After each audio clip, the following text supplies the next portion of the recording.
आणि यानंतर थेट जाऊयात अभिजित दिपके सध्या बोलतात। नमस्कार सगळ्यांना। पहिले मराठीमध्ये करू आपण, नंतर हिंदीमध्ये करू। तर 6 जूनला आपण सगळ्यांनी पाहिलं, दिल्लीच्या जंतर मंतरवर हजारो लोक आले होते काँग्रेस जनता पार्टीच्या शांतीपूर्ण आंदोलनासाठी। याच्यावरून एक गोष्ट सिद्ध झालेली आहे आता की या देशाचा जो तरुण आहे, जो यूथ आहे, तो आता घाबरणार नाहीये, तो आता मागे सरकणार नाहीये। नीटच्या परीक्षेत आतापर्यंत 6-7 विद्यार्थ्यांनी आत्महत्या केलेली आहे। सीबीएसईचे जे 17 लाख स्टुडंट्स आहेत त्यांचं फ्युचर अफेक्ट झालेलं आहे। एसएससी जीडीचे अजून 16 लाख स्टुडंट्स आहेत, त्यांचं फ्युचर अफेक्ट झालेलं आहे। असं एकंदरीत पाहिलं तर आपण एसएससी जीडी, नीट, सीबीएसई आणि सीयूईटी हे स्टुडंट जर बघायला गेले तर 1 करोडपेक्षा जास्त स्टुडंट्सचे फ्युचर अफेक्ट झालेलं आहे। तरीही याची जिम्मेदारी घ्यायला कोणी तयार नाही आहे।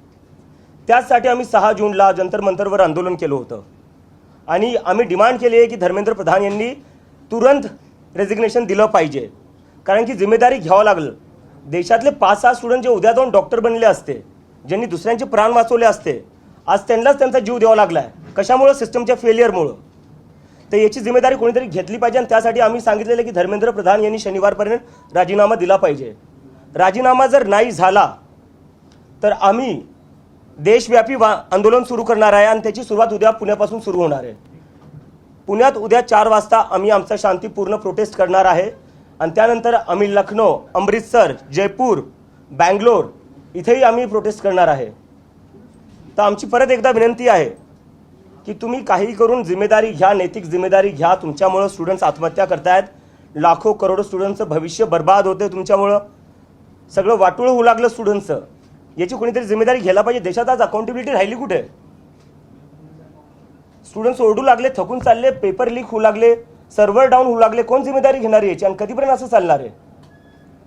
ते आमची परत एकदा मागणी आहे की धर्मेंद्र प्रधान यांनी त्वरित राजीनामा दिला पाहिजे आणि जर ते राजीनामा नाही देणार तर देशव्यापी आंदोलन होईल आणि त्यानंतर 20 तारखेला देशव्यापी सगळ्याच जागी मी स्वतः जाऊन प्रोटेस्ट करेल आणि तिथे जाऊन लोकांना आवाहन करेल की सगळ्यांनी दिल्लीला या।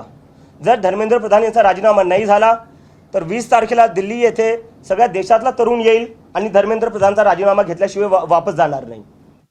तर धर्मेंद्र प्रधानांनी राजीनामा दिला नाही तर देशव्यापी आंदोलन करू असा इशारा अभिजित दिपके यांनी दिलाय।